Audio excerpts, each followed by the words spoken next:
Some people prefer being alone, not because they hate people, not because they are cold, and not because something is wrong with them, but psychology shows that for many people, this preference didn't appear randomly.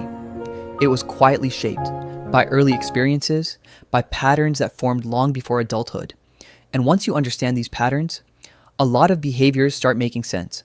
Why some people disappear when overwhelmed, why silence feels calming to them, why being alone can feel safer than being deeply understood. Here are 6 childhood experiences often linked to people who strongly prefer solitude. 1. They learn to rely on themselves early. Some children grow up solving most of their problems alone. Maybe emotions were dismissed, maybe help was not always available, or maybe they simply learned very early that depending on others felt uncertain.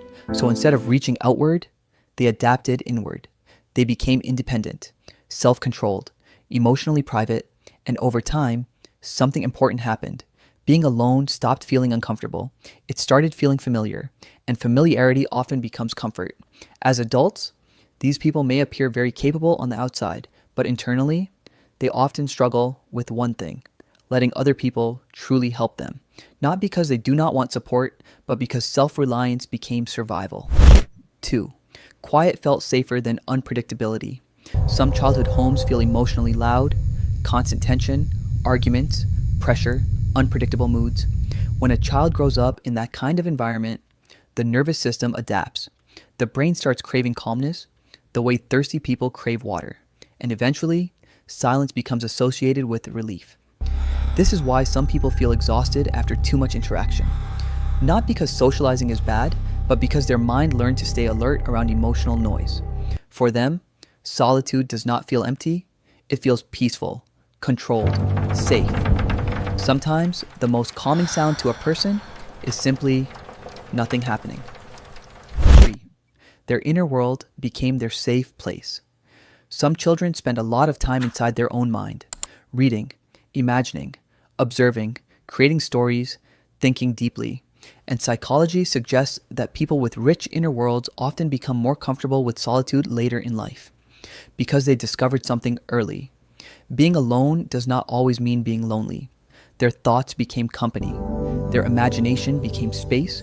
Their inner world became somewhere they could retreat to when real life felt overwhelming. And even as adults, many of these people still need moments of distance to reconnect with themselves, not to escape life, but to hear their own thoughts again. 4. They became observers before participants. Some children grow up watching everything carefully. They notice tone changes, facial expressions, tension in a room before speaking. They scan the emotional atmosphere first. Over time, they become highly observant people, reflective, careful, aware. But there is a hidden side to this. When someone spends years observing emotions, instead of freely expressing their own, social interaction can start feeling mentally tiring because they are not just listening, they are analyzing, not just talking, but monitoring.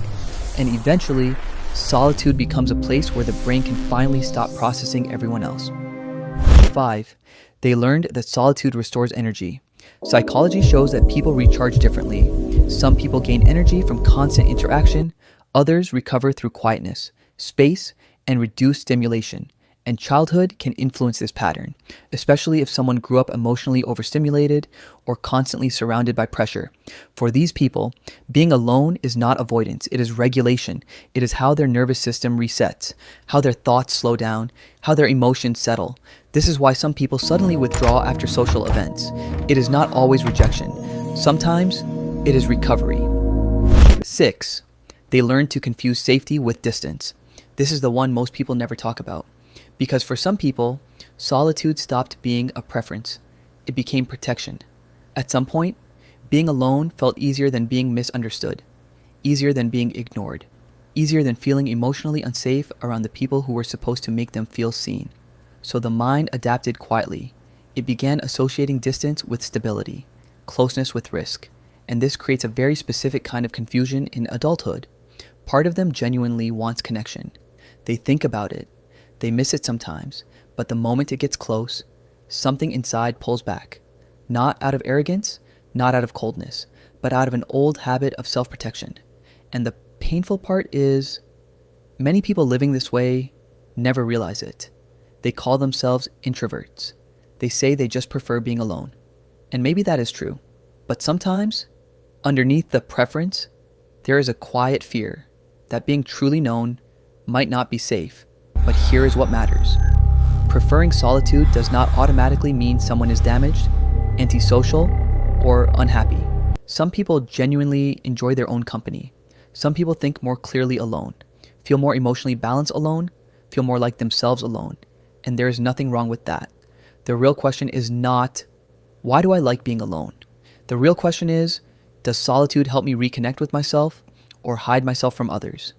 Because those are very different things. Healthy solitude feels peaceful. Protective isolation feels emotionally closed. And understanding that difference can completely change the way a person understands themselves. Maybe you were never too distant. Maybe solitude simply became the place where your mind learned to feel safe. But safety does not always have to mean isolation. Sometimes healing begins when a person realizes they can protect their peace without completely shutting people out. So maybe being alone was never the problem. Maybe it was the way your mind learned to rest. If any part of this felt familiar, drop a comment below, because sometimes just knowing others feel the same way is the first step toward feeling a little less alone.